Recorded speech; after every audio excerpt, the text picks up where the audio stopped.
Halo semuanya, selamat datang di sesi Instagram Live yang perdana nih dari podcast Resensi Buku.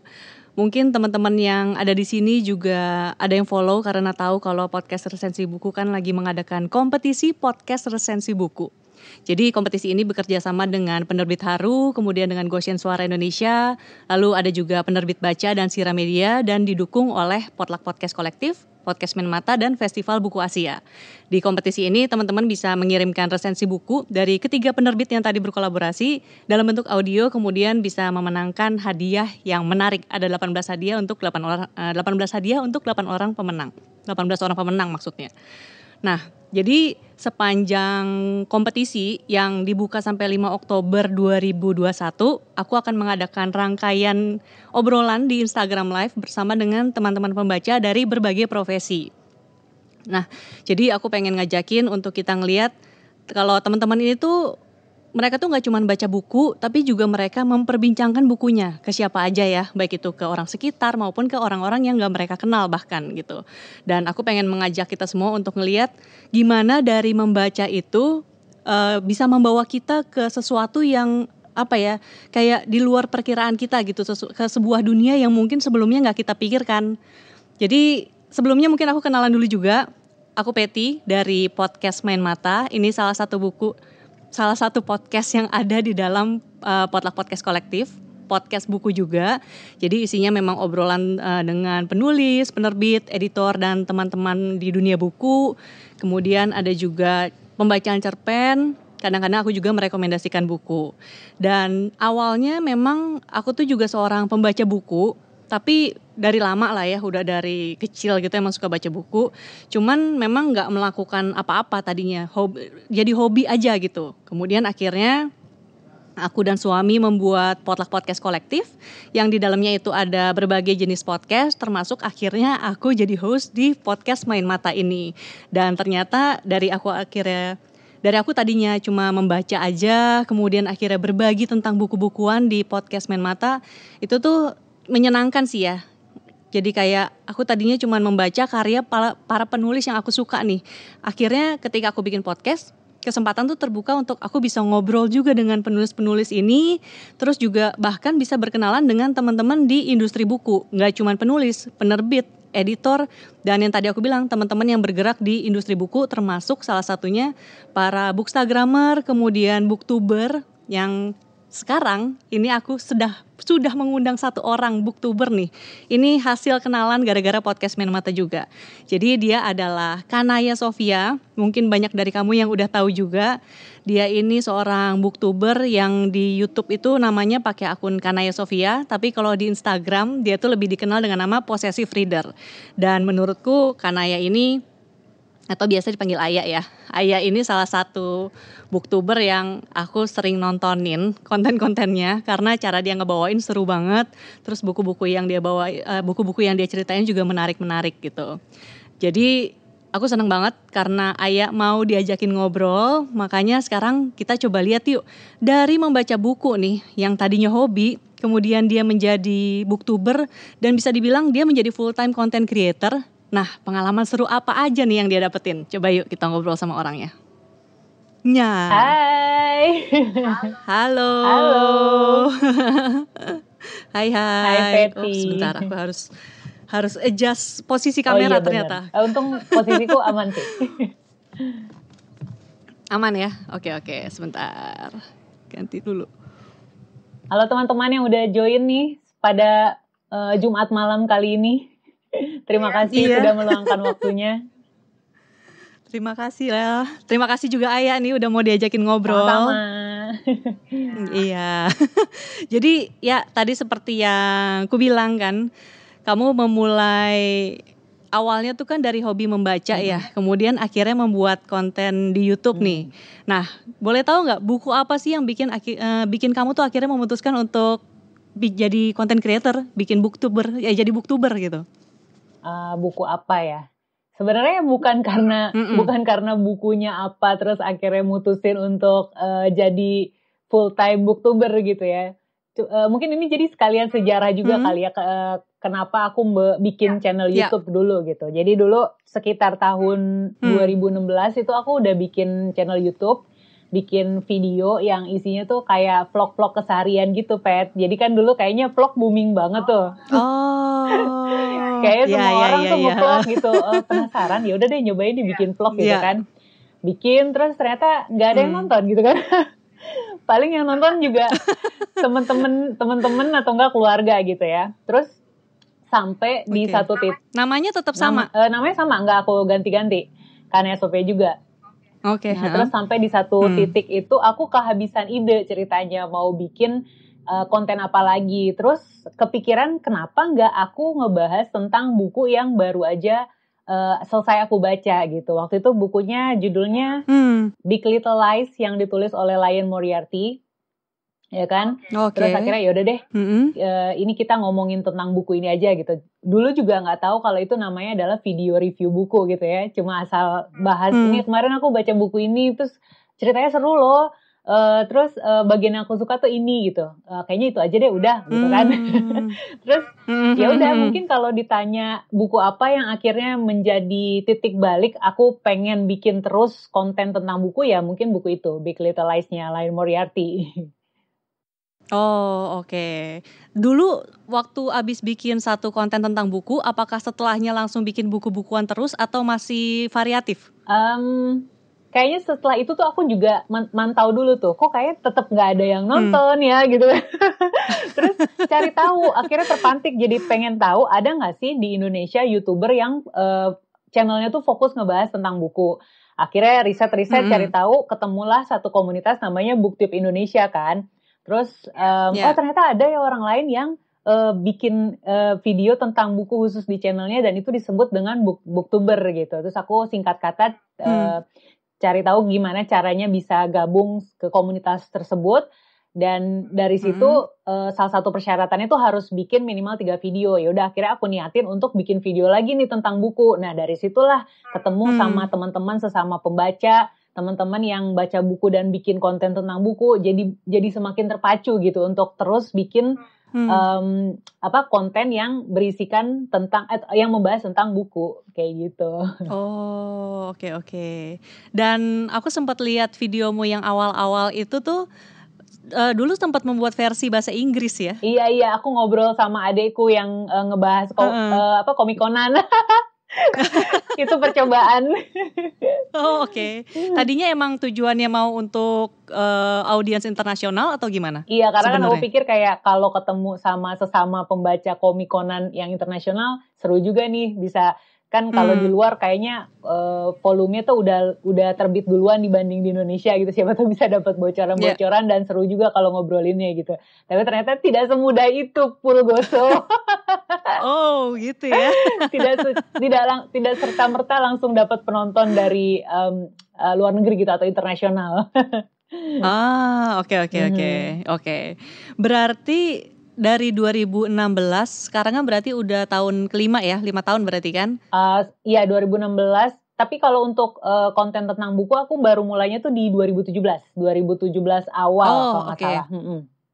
2017 awal berarti 4 tahun lah ya. 4 tahun ya. Kalau waktu 2017, sekarang kan kemarin kan aku sempat nanya ya, kamu kan apakah kamu kerja kantoran juga atau enggak? Terus kan ternyata full time nih jadi content creator. Nah, waktu 2017 itu apakah sempat ngantor? Terus kemudian akhirnya udah lebih mantep terus resign atau gimana? Jadi kalau ditanya tentang background aku tuh sebenarnya anak event organizer. Organizer. Terus di tahun antara 2016-2017 itu aku bisa dibilang perusahaan aku tuh kayak lagi mencari arah yang baru karena kan waktu itu juga sempet dunia olahraga agak turun ya karena ada kebijakan untuk ada tentang pelarangan match di Indonesia kalau nggak salah. Nah waktu itu aku sama suami lagi mencari arah yang baru dan karena pada akhirnya dia yang lebih sering keluar untuk ketemu partner-partner baru, aku nih kebanyakan di rumah nih ceritanya, nggak tahu mau ngapain terus akhirnya kayak ya udah deh bikin konten tentang buku aja, bikin video YouTube. Plus di tahun 2016 itu pun sebenarnya aku udah diajakin buat buat nge-YouTube sama teman aku yang satu lagi dan kita memang punya satu channel YouTube lain gitu yang fokusnya tentang video reaction. Nah, reaction video ya? Iya benar. Aku pernah nonton juga. Oh my god, malu. Iya, jadi tadinya yang channel YouTube pribadi ini adalah platform aku untuk melatih bicara di depan kamera. Tapi tuh ternyata kasihkan nih bikin video tentang buku. Ya udah deh, gue jalan sendiri, tapi sama yang satu lagi juga tetap jalan gitu. Ya jadi kayak gitu sih. Oke. Jadi sejak 2017 terus udah mulai keasikan, terus ternyata aku udah nggak hands on lagi di event organizer. Ya udah akhirnya full time di sini aja, di content creator. Oke. Nah, berarti kan udah bisa dibilang full time content creator nih. Berarti ada 2 ya sebenarnya ya. Satu konten buku, satu lagi yang tadi reaction ya. Tapi kan kita ngomonginnya yang buku nih. Dan mungkin kalau dilihat apa ya? Aku pengen tahu juga pengalaman seru apa nih selama 4 tahun bikin konten buku. Apa aja nih yang kamu udah dapetin nih keseruannya? Bisa diceritain nggak? Yang mungkin paling berkesan kali ya? Keseruannya tuh mungkin keseruan dalam tanda kutip kali ya. Maksudnya kayak bener-bener latihan ngedit video, terus belajar Photoshop buat bikin thumbnail. Terus apalagi dulu itu kan aku mulainya dari handphone. Karena waktu itu aku lagi jatuh banget ekonomi aku. Jadi aku nggak punya kamera, nggak punya laptop buat ngedit dan ngambil gambar. Akhirnya aku bener-bener cuma pakai handphone doang tuh buat ngambil gambarnya, buat ngambil videonya, buat ngeditnya, buat bikin thumbnailnya. Di situ bener-bener proses pembelajaran banget. Tadinya sempet down, tapi terus masa sih cuma gara-gara nggak ada alat terus nggak nerusin kegiatan ini gitu. Terus akhirnya tetap aku jalanin. Itu salah satu bagian terserunya di masa-masa awal aku nge-booktube gitu ya. Nah mungkin setelah bekerja keras 2-3 tahun kemudian mulai bisa tanda kutip menikmati hasilnya lah. Mulai kayak diundang untuk jadi pembicara gitu kan sama Kemendikbud ngomongin tentang vlog di bidang literasi. Karena kan aku bahasnya buku ya, jadi bersinggungan dengan dunia literasi gitu kan. Diundang ke sana untuk ngobrolin itu aku seneng banget sih. Maksudnya kayak gila loh, ini gue YouTuber yang ngebahas buku terus diajakin sama Kemendikbud gitu untuk menyebarluaskan tentang kegiatan bikin video buku ini gitu. Itu aku seneng banget sih pas pertama kali diajakin. Terus selain itu juga ketemu itu tahun berapa berarti?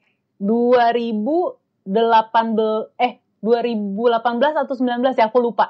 Antara itu 2018 atau 2019. Itu terus juga ketemu sama komunitas-komunitas lain, kerjasama, kolaborasi bareng, ketemu sama penerbit, ketemu sama penulis.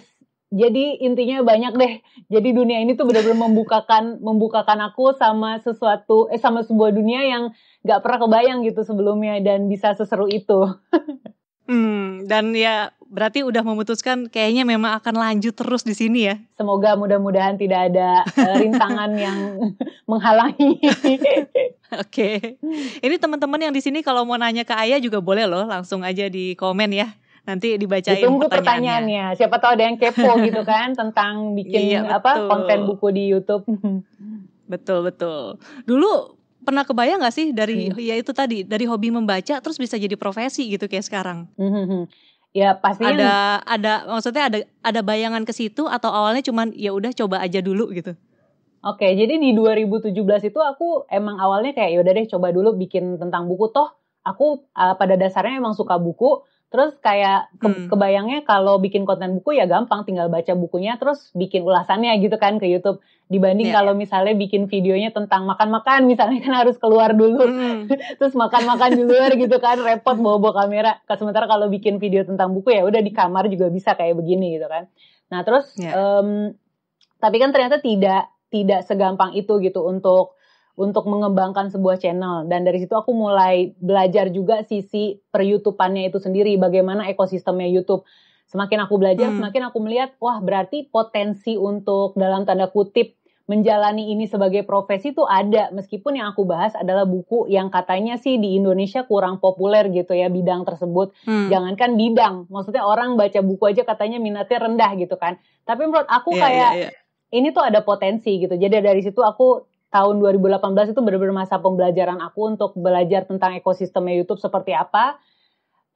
Benar-benar sampai isi-isinya itu aku pretelin gitu kan. Dan sampai akhirnya aku paham dan terus lanjut. Dan ternyata ya di 2019, 2020, 2021 ini udah kelihatan gitu. Oh ternyata konten kreator di dunia buku ini semakin banyak dan industrinya pun semakin berkembang, yang berarti kedepannya ini tuh menjanjikan gitu maksud aku. Kayak gitu. Waktu dulu baru mulai berarti cuman ada beberapa orang aja ya yang jadi booktuber ya? Iya, waktu itu aku inget banget pas join ke komunitas BookTip Indonesia, kayak berapa ya membernya? 30 gitu. 30 orang, terus sekarang udah banyak banget, udah 100 lebih kayaknya anggota WhatsApp tuh. Wow, WhatsApp grup malah. wow. Oh, oke. Nah, oke, sebelum lanjut ke pertanyaanku yang berikutnya, ini ada yang nanya nih. Gimana cara bikin suasana kelihatan comfort supaya penonton enak nontonnya? Karena mohon maaf, aku explore banyak booktube yang kadang susah buatku nyaman nontoninnya. Iya bener sih, nontonin Aya tuh enak ya, kayak diceritain temen gitu dan kayak nggak intimidatif, tapi juga ya enak deh pokoknya. Ntar dulu, suasana kelihatan comfort itu maksudnya dari tempatnya kah? Atau dari orangnya? Kamera present gitu, atau pembawaan di depan kameranya? Kalau aku sih ngelihat Aya sih comfort dari pembawaannya ya. Nggak tahu deh, ini pertanyaannya Renke mungkin bisa nanti dijabarin lagi kali ya. Iya. Kalau Kalau misalnya suasana itu berhubungan dengan tempat, aku sih nggak neko-neko ya. Malahan sampai saat ini tuh aku kayak pengen ngerubah set kamera aku nih kayak gimana gitu biar kelihatan lebih nyaman. Sampai sekarang aku masih kayak ngutak-atik gitu. Sementara kalau dia bilang dari background. Oh, background. Nah, sejujurnya nggak banyak yang aku utak-atik ya, Renke. Aku memanfaatkan apa yang ada. Malahan tadinya pengen ngecat kamar, cuman kayaknya belum dibolehin sama suami gitu kan. Jadi ya beneran aku tuh cuma memanfaatkan apa yang ada di kamar ini gitu kan. Angle-angle-nya aku tata sedemikian rupa supaya tetap kelihatan bukunya, atau mungkin tetap enak dilihat lah di kamera. Yang pasti coba terapkan rule of third juga kan, ada yang di fotografi namanya rule of third ya, dibagi jadi 3 kameranya, terus tempatkan kamu sebagai objeknya ini di titik-titik yang mata tuh akan menarik ke situ, ke titik tersebut. Aduh, aku susah jelasinnya, mungkin bisa di googling aja ya di Google gitu tentang rule of third dan bagaimana mengatur tampilan di depan kamera. Tapi terima kasih kalau dibilang nyaman, karena sesungguhnya sampai saat ini aku masih struggle tiap kali mau bikin video. Oke. Nah, ini aku mau nanya, kalau aku setauku ya, kamu tuh suka banget sama buku-buku thriller atau crime ya? Benar nggak? Iya, betul. Ya, nah, tapi kalau untuk di channel YouTube-mu sendiri nih, kamu membedakan nggak buku-buku apa sih yang dibahas untuk channel YouTube-mu sendiri? Oke. Sebenarnya nggak dibedain untuk ini ya, untuk konten, untuk jadiin konten gitu ya. Nggak dibedain karena memang aku selalu memberitahu ke yang nonton gitu ya, apapun yang aku baca. Kalaupun tidak aku bikin satu video review ulasan khusus, itu pasti aku masukin ke video wrap up. Jadi di setiap akhir bulan aku selalu bikin video wrap up yang menginformasikan semua buku yang aku baca dan sedikit ulasannya. Itu juga buat informasi ke penonton, aku baca buku ini loh, ini tuh bagus, ini aku kasih rating sekian gitu. Meskipun buku tersebut tidak aku bikinkan satu video ulasan khusus gitu. Nah, kalau ditanya gimana bedainnya antara buku yang dibikinin ulasan khusus sama yang enggak, itu sebenarnya nyangkut ke konten strategi sih jatuhnya. Jadi bakalan panjang ntar ngejelasinnya. Tapi yang pasti enggak aku beda-bedain. Tapi memang kalau untuk hubungannya dengan personal branding, aku memang pengen dikenal jadi booktuber yang doyan baca-baca mystery thriller, karena memang aku pribadi seneng gitu sama genre tersebut. Jadi yaudah deh sekalian personal branding supaya orang inget nih kalau lagi bahas sebuah buku mystery thriller, mystery detektif, ingetnya Aya gitu. GR. Semoga ingetnya sama Aya ya. Dan ya itu, jadi lebih ke personal branding aja sih kenapa aku banyaknya bahas buku-buku bergenre tersebut. Oke. Ini dari Apri 404. Kak, bagaimana kakak bisa meyakini bahwa hobi baca buku ini bisa kakak jadikan konten? Bagaimana bisa meyakini bahwa hobi baca buku ini bisa kakak jadikan konten? Karena jadi sebenarnya di YouTube itu kan adalah jadi kayak pitching YouTube nih. YouTube itu kan adalah sebuah platform pencarian terbesar kedua di dunia setelah Google ya kan, karena dia dimiliki oleh perusahaan intinya adalah Google. kedua adalah YouTube. Jadi orang nyari apa-apa tuh kalau nggak ke Google ke YouTube. Nah, itu memberikan potensi besar untuk para kreatornya ditemukan oleh orang-orang lain gitu kan ya. Dan dari situ mungkin bisa memonetize kontennya. Jadi aku pikir YouTube ini adalah sebuah tools atau ya platform yang bagus untuk jadi marketing tools gitu kan. Perihal apa itu kontennya dan apakah itu menjanjikan atau tidak, apakah dapat penonton atau enggak, intinya adalah ketika kamu mau membuat konten, jawablah apa yang jadi pertanyaan dari orang lain. Jawablah pertanyaan apa yang menjadi calon penontonmu. Apa sih yang mereka cari di YouTube gitu kan. Nah itu yang harus kamu buat dan kamu bikin di dalam platform YouTube itu. Jadi itu yang aku lakukan selama ini, Peti. Jadi aku kalau mau bikin satu video, aku cari tahu dulu. Orang tuh pengen tahu apa sih tentang buku ini, atau orang pengen tahu apa sih tentang topik ini, barulah aku buat videonya. Seperti itu. Jadi kenapa bisa yakin karena yakin bikin konten ini di platform YouTube-nya ya, Pet ya. Gitu. Ya aku yakin dan makanya aku masih terus tekunin sampai sekarang. Oke, berarti apapun bukunya selalu ada angle di dalam buku itu sebenarnya yang bisa menjadi jawaban dari pertanyaan netizen gitu ya. Betul. Oke, nah makanya kalau misalnya udah baca buku jangan disimpan sendiri. Jadi makanya kenapa meresensi buku itu ya penting juga ya, karena selain bikin kita jadi lebih ingat ya sama buku yang kita bahas, terus juga ya itu bisa membantu orang lain mendapatkan jawaban, sama ya kita otomatis bisa bikin konten kayak Aya gitu. Bener loh. Maksudnya kayak kadang aku bikin resensi atau ulasan tentang buku yang menurut aku buku ini hype nih gitu, kayak semua orang pasti tahu lah. Tapi ternyata ya ada aja gitu yang komen di video aku, Kak aku baru tahu loh tentang buku ini dari video kakak. Itu kan maksudnya jadi menurut aku kayak bikin ulasan dan mengunggahnya ke media sosial tuh lebih banyak sisi positifnya lah dibanding sisi negatifnya. Kita membantu mempertemukan buku ini ke pembaca-pembaca baru yang mungkin sebelumnya dia nggak pernah dengar tentang buku tersebut gitu. Iya, betul, setuju.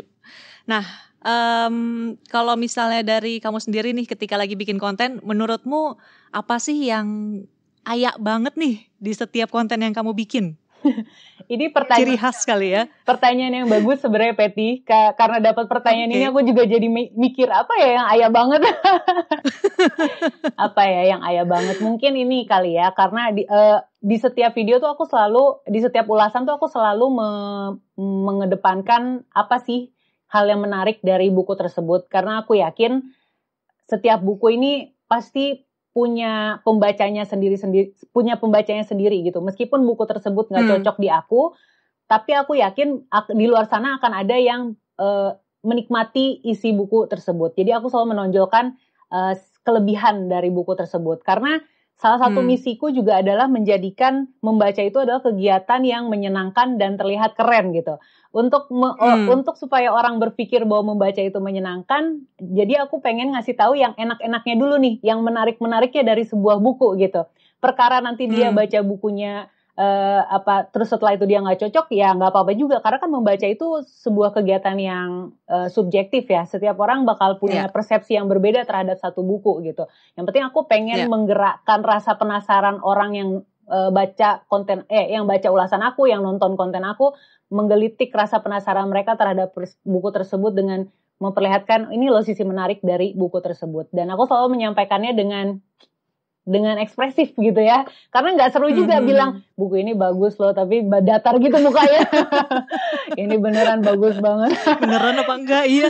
Makanya aku pengennya seekspresif mungkin untuk mengungkapkan betapa senangnya aku menemukan buku tersebut gitu, dan aku pengen kasih tahu ke semua orang bahwa ada hal yang menarik dari buku ini gitu. Itu kali ya, aku nggak tahu nih. Ya. Pede aja. Nah, ini ada pertanyaan yang mungkin cukup banyak ditanyakan ya, tapi dan banyak dialami orang lah gitu ya, dari Aksara Alfaridzi. Biar pede depan kamera gimana Kak? Aku soalnya kurang pede ngomong depan kamera padahal pengen jadi booktuber. Wih, selamat ya udah ada niatan untuk jadi booktuber. Biar pede ngomong depan kamera. Sebenarnya ini lebih ke teknis gitu sih ya. Yang pertama kayak anggap aja kamera itu adalah teman kamu gitu. Jadi kamu bisa ngomongin apa aja gitu di depan kamera karena menganggap bahwa kamera itu adalah teman kamu. Terus yang kedua mungkin lebih ke sisi teknis gitu ya, berpakaian yang bagus. Mungkin kalau cewek dandan dulu, kalau cowok mandi dulu. Pokoknya ngerasa feel good, ngerasa udah tampil bagus gitu, otomatis pasti kepercayaan diri tuh meningkat lah beberapa persen gitu kan ya untuk berhadapan dengan kamera. Anggap aja kamu mau ngedate gitu kan, siap-siap mau ngedate tuh kayak gimana sih gitu kan. Nah setelah itu setelah mempersiapkan penampilan, yang kedua mungkin bisa menyiapkan tempat yang kamu ngerasa nyaman gitu ya, karena beda banget loh Pet kalau kita ada di tempat yang nyaman sama yang nggak nyaman tuh kerasa dari apa yang keluar dari omongan kita gitu, kelihatan kalau kitanya tuh nggak nyaman di depan kamera. Makanya kalau bisa cari tempat yang nyaman buat kamu. Kalau nyamannya di kasur ya nggak apa-apa, di kasur taruh aja kamera handphonenya gitu di depan, pakai box sepatu atau apa gitu, dan coba untuk latihan bicara depan kamera. Kalau nyamannya berdiri misalnya, karena supaya jadi lebih leluasa menggerakkan tangan, menggerakkan badan, ya coba berdiri yang tegak supaya suara yang keluar dari mulut juga lebih lebih bulat kali ya. Itu mungkin beberapa tips yang bisa aku sampaikan mengenai bagaimana caranya pede bicara depan kamera. Dan yang pasti tentunya adalah latihan dan latihan. Kayak gitu. Ya, itu yang gak boleh lupa ya. Oke, nah ada gak nih dari buku-buku yang kamu baca dan mungkin jadiin konten juga, itu terus kamu praktekin ketika yang ada hubungannya dengan profesimu sebagai content creator? Buku yang aku baca dan praktekin itu rata-rata buku non-fiksi sih ya. Soalnya kalau buku fiksi kan aku bacanya misteri pembunuhan, jadi agak serem juga kalau aku mau mempraktekkan apa yang ada di dalam itu. Enggak bercanda. Bisa aja sih aku praktekin tentang trik-trik detektif halah. Ada beberapa buku non-fiksi yang beneran aku baca dan bener-bener aku tergerak dan pengen nyobain untuk mempraktekkan isinya. Di antaranya ada bukunya Marie Kondo yang The Life Changing Magic of Tidying Up. Itu setelah baca beneran aku gatel banget, pengen memilah-milah barang-barang yang aku punya gitu ya, dan menyingkirkan yang udah beberapa tahun gak kepake-pake. Itu salah satunya. Kemudian ada juga bukunya Filosofi Teras ya, yang ditulis Henry Manampiring mengenai dikotomi kendali. Itu selalu aku terapkan tiap kali aku diminta untuk bicara di mana gitu ya. Aku sampai saat ini masih kayak grogi gitu, tapi aku inget dikotomi kendali, ada hal yang bisa aku kendalikan, ada hal yang nggak bisa aku kendalikan. Kalaupun nantinya penonton kecewa sama apa yang aku sampaikan, itu bukan di aku lagi gitu kan. Yang penting aku udah mempersiapkan segala sesuatunya dengan baik gitu.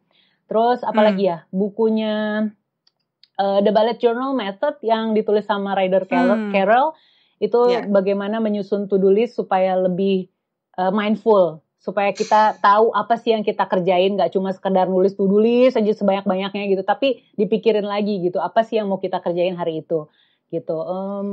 Beberapa sih itu ya yang aku ingat sampai saat ini. Oke. Boleh diceritain gak nih step by step ketika kamu membuat satu konten? Step by step bikin konten video ya, bikin konten video ulasan ya. Yang pasti yang pertama adalah baca bukunya dulu. Pasti baca bukunya dulu. Terus karena aku tahu, misalnya aku udah ngerencanain ya satu buku bakal aku jadiin video ulasan khusus. Itu aku udah siapin post-it gitu loh Pet. Udah siapin post-it supaya aku bisa nulisin apa-apa aja, bagian-bagian mana aja yang kayaknya di bagian tersebut aku tuh mendapatkan kesan tertentu dari bukunya dan kayaknya menarik gitu kalau aku sampein di video ulasannya gitu. Jadi aku siapin post-it, aku catetin gitu kan di setiap bagian supaya nanti setelah selesai membaca, setelah menutup bukunya, aku bikin ulasan, review, sekalian bikin skrip gitu kan. Dan aku cek lagi tuh apa aja yang udah aku tulis di dalamnya. Ini kan kayak post-it gini, aku bukain satu-satu apa sih yang aku rasakan ketika membaca bagian tersebut. Aku tulisin. Nah setelah bikin skrip ya mulai ini rekaman videonya. Setelah itu baru masuk ke proses post production, yaitu editing, upload, terus kemudian publishing. Terus mungkin ada hal teknis lain kayak misalnya cari tahu tentang beberapa keyword yang memang dicari orang, itu yang tadi aku sebutin. Jadi sebelum kita bikin video, cari tahu dulu orang tuh nyarinya tentang apa gitu kan. Nah setelah itu baru aku bisa menentukan judulnya seperti apa, tampilan thumbnailnya seperti apa, dan hook alias 10 detik pertama di video tuh aku harus ngomong apa supaya orang tetap stay di video aku sampai habis. Itu kira-kira beberapa step yang lumayan teknis yang aku lakukan setiap kali bikin video. Oke. Ini dari Andrew Yuninan, ada yang dia nanya, kenapa nggak coba bikin konten yang digemari remaja Indonesia seperti karya Terelie, Virsa Besari, Andrea Hirata atau yang lain-lain, yang semacamnya lah ya. Oke. Kalau bikin konten bukunya itu berupa ulasan yang berarti aku mungkin harus baca dulu bukunya. Kenapa nggak aku bikin? Karena belum ada ketertarikan untuk membaca buku-buku tersebut gitu kan. Karena YouTube itu kan depannya you ya. Jadi kontennya itu harus yang you banget gitu. Kontennya itu harus yang aku banget gitu. Jangan niru-niru orang lain supaya viral, supaya terkenal gitu kan ya. YouTube itu adalah satu platform yang mana kamu bisa nonjolin kepribadian kamu gitu. Dan karena aku belum merasa nyaman untuk membaca novel-novel tersebut, belum ada ketertarikan gitu untuk membaca novel-novel yang populer di kalangan remaja, jadi ya belum aku bikin sih sampai sekarang. Mungkin nanti suatu saat ada kepikiran bikin konten apa, atau aku tersentuh gitu untuk membaca karya-karya populer tersebut, mungkin akan aku bikin. Oke, ini Renke nanya lagi, ini dia nanya apa syaratnya buatmu kali ya, supaya sebuah buku diulas di YouTube-nya Kak Aya bukan di Instagram. Karena aku lihat nggak semua buku yang Kak Aya review di Instagram ditaruh di YouTube juga. Oke, mungkin salah satu, tadi udah aku sempat singgung juga ya, ada yang aku bikin video ulasan khusus, ada yang dimasukin ke dalam satu video bareng-bareng, itu lebih ke konten strategi sih. Jadi aku juga lihat dulu kira-kira buku ini tuh apakah ada yang mencari tentang topik tersebut atau enggak gitu kan. Kalau jadi ya itu salah satu filternya lah, salah satu filter apakah buku ini akan aku bikin video ulasan khususnya atau malah aku masukin ke video yang lain gitu, jenis kontennya yang lain, misalnya video buku-buku yang sekali duduk langsung tamat gitu kan, itu bisa aku liatin beberapa buku sedikit ulasannya tentang buku tersebut, atau mungkin buku-buku misteri yang adiktif gitu, terus aku masukin nih beberapa buku dalam satu video gitu, jadi ulasannya nggak cuma di satu video aja. Itu salah satu filternya sih. Oke. Tadi kan kamu bilang memperkirakan pertanyaannya ini banyak dicari orang atau enggak gitu ya. Caranya, mungkin cara taunya ini pertanyaan, cara memilih pertanyaannya tuh gimana sebenarnya? Itu cara nyarinya di YouTube search sih. Jadi aku tuh selalu mencari keyword apa yang orang cari terkait dengan topik satu buku. Kayak misalnya waktu itu aku bahas sebuah buku tentang personal branding. Keyword apa sih yang dicari orang tentang personal branding? Berarti kan itu yang mereka pengen tahu gitu kan. Nah, itulah yang akan aku jadiin angle di judulnya, di thumbnailnya, dan juga di dalam videonya. Kayak gitu. Oke. Ini dari pothead.id. Ya, ini suami saya nih sepertinya ya. Dalam satu buku kan banyak hal menarik yang bisa diangkat. Biasanya bagaimana nentuin bagian mana yang dipilih dan cocok untuk dapetin views juga di YouTube, dan apakah skrip itu keharusan? Oke. Ada banyak ya pertanyaannya. Oke, yang pertama itu bagaimana menentukan bagian mana yang pengen diangkat dari sebuah buku. Itu sih salah satunya tadi. Kalau buku non-fiksi, aku yakin pasti banyak banget ya dalam satu buku itu yang bisa diangkat gitu, yang bisa dibahas.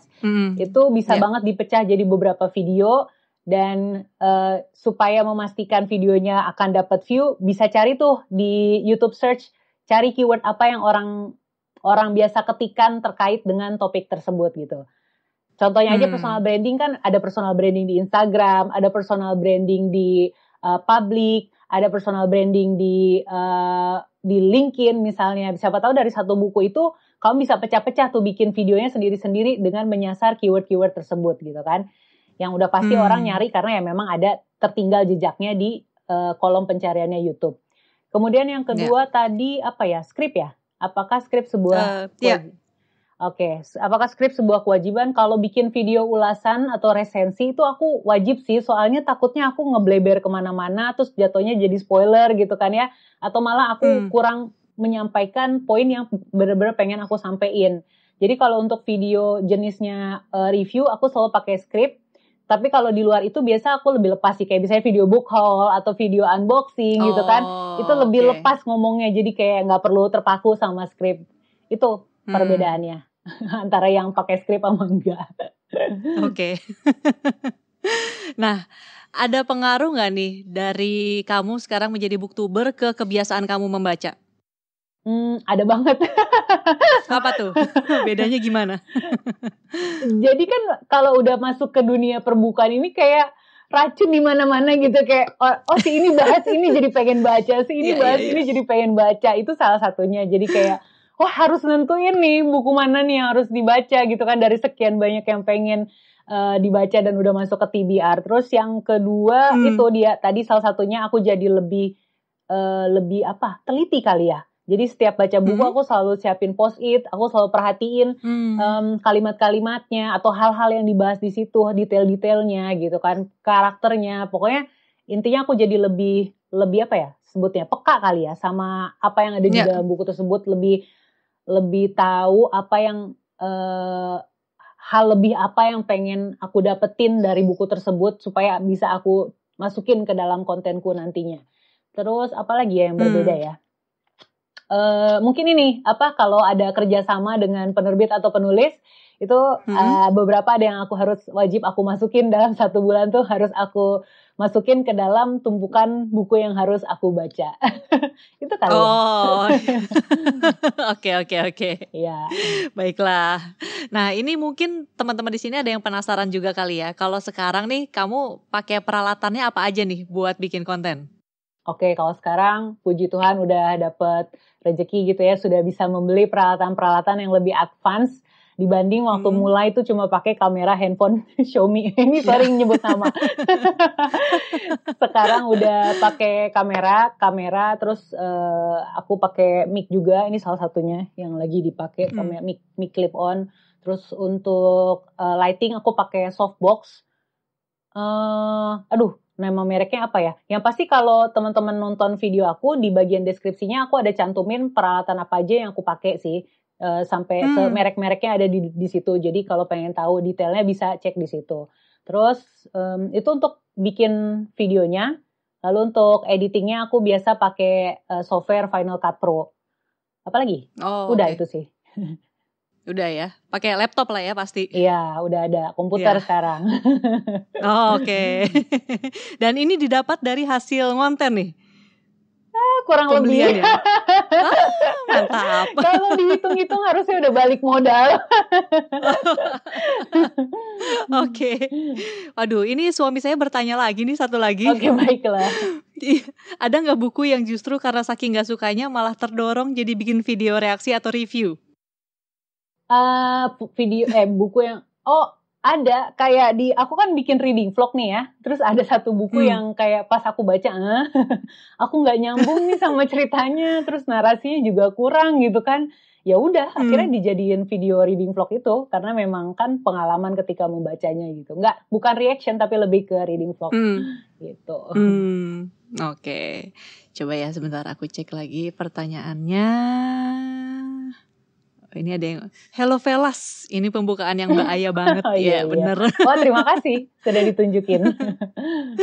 Ini ada yang nanya dari Votentik 9293, inspirasi booktuber luar negeri Kak Aya siapa?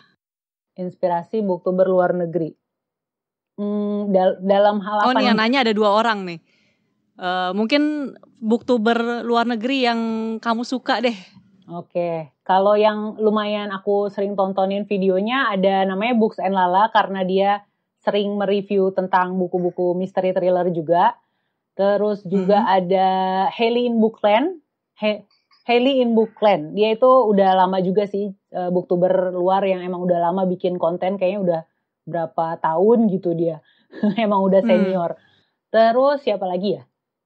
Itu aja sih. Karena akhir-akhir ini aku udah lumayan jarang nontonin video booktuber luar.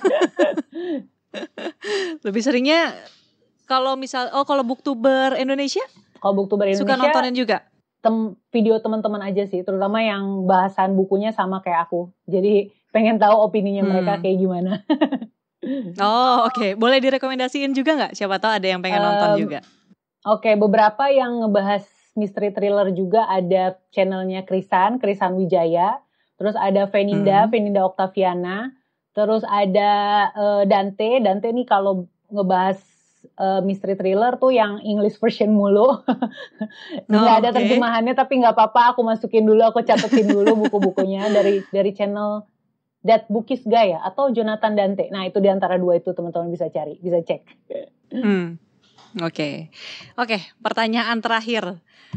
Di luar konten tentang buku, kegiatan sehari-hari Aya apa sih?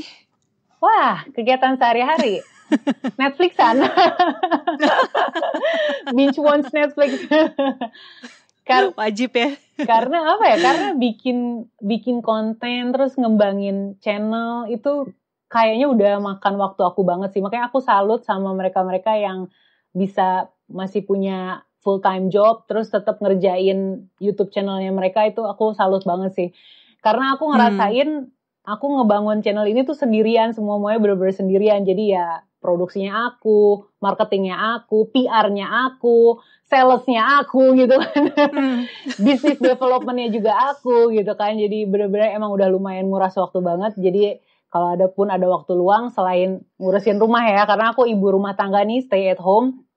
Selain ngurusin rumah ya paling hiburan aku nonton TV aja sih, nonton TV series aja. Oke. Baiklah. Nah ini deh satu pertanyaan terakhir lagi nih dari Bintang ya. Kak Aya mau tanya, ada nggak sih tips untuk pelajar yang pengen baca buku tapi nggak punya duitnya buat beli bukunya? Sebenarnya bisa pinjem di Ipusnas ya, kalau itu satu yang aku tahu. Benar. Dari Aya ada lagi? Benar. Sekarang banyak platform perpustakaan digital untuk kita minjem buku ya. Ipusnas salah satunya yang bisa minjem tanpa perlu bayar. Terus ada juga kalau nggak mau baca buku digital, ada juga akun-akun yang memang suka nyewain buku gitu. Terus kamu cuma cukup bayar ongkirnya aja gitu kan misalnya. Ada salah satunya Tarik Ulur.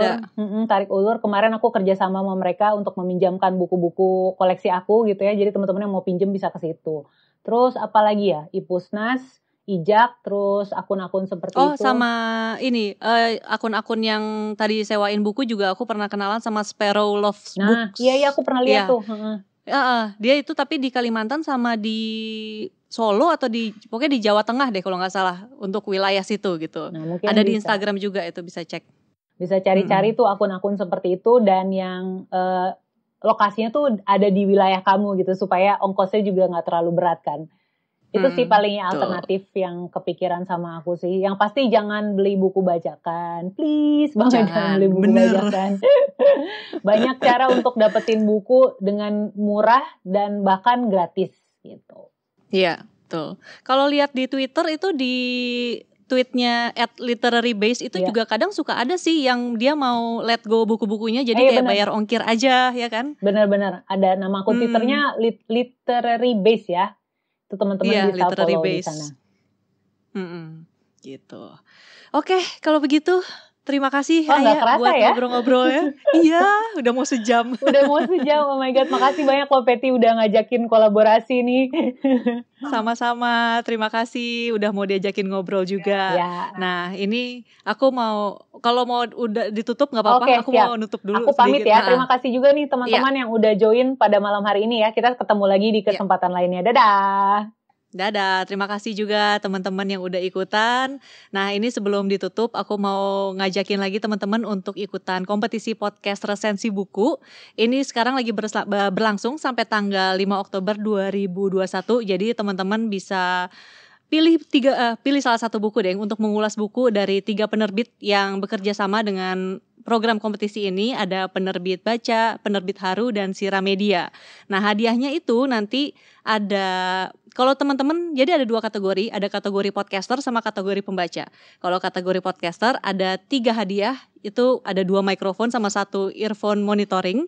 Nah, kalau misalnya kategori pembaca itu ada 15 hadiah, jadi teman-teman bisa ngedapetin voucher belanja buku dari penerbit Haru. Itu satu orang dapat senilai 300.000 untuk 5 orang pemenang.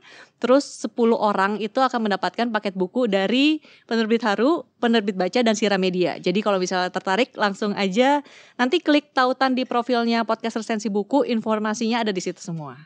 Sampai jumpa lagi ya. Terima kasih. Nanti tungguin aja sesi-sesi Instagram Live yang lain, akan ngobrolin hal-hal ya keseruan dari membaca, kemudian sharing, dan bisa jadi apa sih, itu yang akan kita bahas nanti. Oke, terima kasih semuanya. Dadah.